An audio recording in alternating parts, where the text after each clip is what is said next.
Good morning. This is Holly. Grateful Plains Organic CSA Farm. Well, we are a CSA farm. We grow things organically. We're not certified organic, just to clarify. I wanted to remind everybody about what we did this spring. We had a patch of overgrown grass that we laid down some cardboard and we put down some pallets and grew some potatoes. So I want to tell you a little bit about that and show you what's going on here. We are in August in Illinois. It's usually really hot. This is actually a cool fall day. But what we did here is we took pallets. This was part of our field that was overgrown in grass in the spring because we hadn't tilled it in the fall. So we didn't get to part of the maintenance. So just to give you an idea, we divide our beds into what we call fields in a small plot intensive farming. So what you're looking at here is 3 fields. Those 2 rows is 1 field of tomatoes, 4 rows is 1 field of peppers, and the peas, we have about 8 rows in the field of peas. So that gives you an idea of what the field is. So we had a late crop that didn't get tilled in the fall, either a late harvest or we didn't tend to it. I can't quite remember last year. So there was a big area here in the spring that we could not plant. And so we laid down some plywood to kill the grass because we thought we were gonna have to leave it empty. And what happened is we got a ton of beautiful potatoes and had no place on our crop plan to plant them. So we came up with this creative idea. This section actually has plywood. The other area we put down cardboard, which is why I love having cardboard laying around. So the cardboard acted as a mulch for the grass seed. And then we laid down these old pallets that my dad recycles. He gets them everywhere. So we laid those upside down just like you see them. And we put in some organic compost, really just a couple inches. It didn't even go all the way up to the bar there. And then what we started doing is just laying in straw as the potato plants grew, and of course composting our scraps and stuff from the early lettuce and that sort of thing. So what we were doing is several things. We were taking the land, trying to remediate the quack grass, and then also find a spot for these potatoes that we had extra. And so we weren't quite sure how we were going to harvest it. So we did do some of this yesterday for our week 13 CSA share, and it was really fabulous what we found. So I'm going to show you exactly what we did here. This is what we are harvesting. We're getting quite a beautiful harvest out of these potatoes, and then we have a volunteer pumpkin or squash that is right above probably 3 layers of pallets. So I'm actually trying to not disturb that too much. And I did a good job here in the middle, so we'll see how this end one goes. But all we have to do is, here's what the potato plant looks like. So these aren't quite all died, they haven't all quite died back yet, but you can see that they've got this long stem. And then at the bottom of this stem, underneath it, is the root system. And this is how the potatoes grow.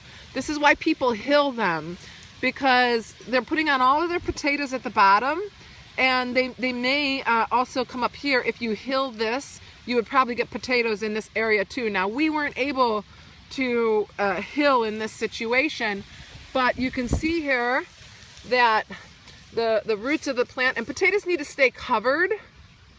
What is this? Now this one wasn't covered, so I actually probably am going to get rid of that one. Oh, actually, it might have been. These put on like a rusty coating on their skin. They're a rustic. Thank you. It is a beauty. We're pretty excited. So this is, I think, just the natural part of the potato, because we have these well covered, as you can see. If the sun exposes, if this plant is here and the sun exposes to the potato, it will actually put toxins in the potato. So you don't want to eat any potatoes that have been exposed to light during their growing period. But that's what I just yanked out here is the potato root. So you can see this plant has died all the way back, and there's still tiny little potato trying to grow there. Those aren't too tasty, by the way. But here's the base of that root, and so we have quite a few potatoes. It looks like 4 or 5 potatoes. And then what I'm doing here is being real careful because these guys are happily burying themselves in this small area. They're right under the pallet, and they don't mind. They're growing. Well, we had some flat as pancakes that were growing anyway, even though they had nowhere to go because we use this hard plywood for parts of it because it's all we had. The areas where we had cardboard, they actually just pressed down into the wet soil. So that's an idea of how they grow. But check it out. This is how we harvest them. We weren't sure what we were going to do here. Normally I would just peel the straw away. I'm not going to do that because I don't want to disturb the squash. But what we find here is all I'm doing is lifting up the pallet. And when I lift up the pallet, the potatoes are right in these slats.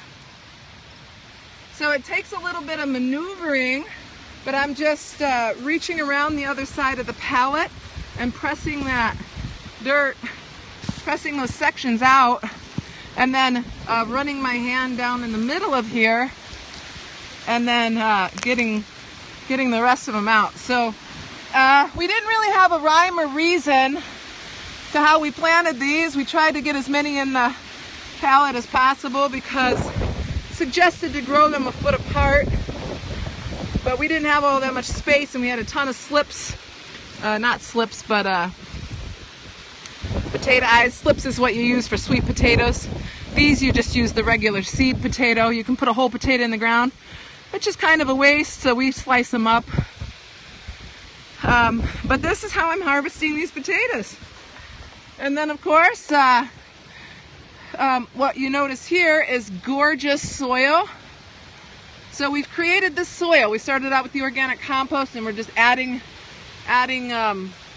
scraps and straw along the way. So a good test is smelling it. It has no real smell. So that's typically very balanced soil. Just kind of earthy. And the other thing I love to see is all these earthworms. These are, whew, I don't like seeing that though. These are slugs, snails. Gosh, you know what? That might be exactly what's eating these potatoes. So what we noticed on quite a few of them is little sections like this. Great question. How long does it take to produce product? So in the case of potatoes, it can take anywhere from 2 to 5 months. There is an early season, mid-season, and late season potatoes. In Illinois, we are in zone 5, and people say to plant them no later than Easter. So you can imagine my dad, who planted potatoes for years, he did not believe anything was going to work. Wow, look at these. He didn't believe it was going to get any potatoes because we planted these the second week of May. We are now in the second week of August. So these were almost exactly 90 days. And to be honest, this is my first year growing this kind of potato, so I don't know if it's considered an early, mid, or late season potato. We just watch the plants, and when the plants start to die back, that's the sign to check them. You can actually leave potatoes in the ground quite some time after they die off. So if you were just growing for yourself, wow. I'm just going through these and finding all kinds of potatoes. This is kind of hard because of the pressure from the pallets and everything that's been growing on it, but there's quite a few potatoes digging through here. If you're just growing for yourself, what you can do is just dig what you need for dinner, and you can actually leave them in the ground for a month, maybe more depending on your climate. They really don't start to, well, if you have bugs, it's an issue because the bugs will eat them. So you got to check them and make sure nothing's getting them. If they're otherwise healthy, or if you don't mind cutting off a few spots like this, you can actually leave them in the ground for quite a while before you eat them. Or dig them all, put them out in the sun to cure, and then stick them in the dry storage. With potatoes, you do not want to cool them. If you cool them and they get that moisture and then you have them out again, they are going to spoil. So it's really important to know what dry storage is and keeping them in a cool, dry place. And if they get too dark, they'll start to put eyes on them at their eye joints. which is this right here, which isn't a problem. You can just bust them off. They're still edible. It just means that there's a lot of life in it, and that's what you would use if you wanted to grow another potato plant. The eyes don't bother if you see the little roots coming off of them from the cellar or whatever. Wow, this one's a perfect circle. So what I notice about this variety is there's quite a variance. Probably has to do with our inexperience as potato growers. We didn't do anything. We just shoved these in the ground. We didn't fertilize them, water them, nothing. They tolerated a huge flood season too. So that's a little bit. If you guys have any more questions, I'm happy to answer them. I write a weekly column, The Garden Maiden. And then, of course, we have all of our CSA news on our website at gratefulplains.com. So happy growing.